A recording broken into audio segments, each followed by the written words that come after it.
আমাদের তাৎক্ষণিক অভিনয়ের প্রথম প্রযোজক হিসেবে আসছেন আবির মাহমুদ।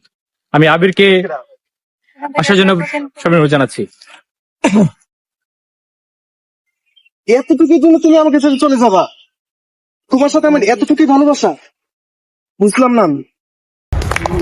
ফুটেছিল মনের বাগিচায়, পানি বিনা পাপি সবই ঝরে যায়।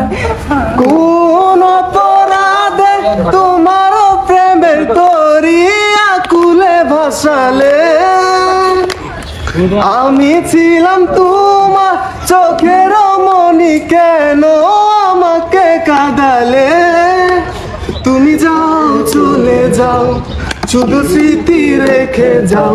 প্রেমের সমাধি ভেঙে মনের শিকল ছিঁড়ে পাখি যাও, উড়ে যাও, তোমায় পাবো না যাই।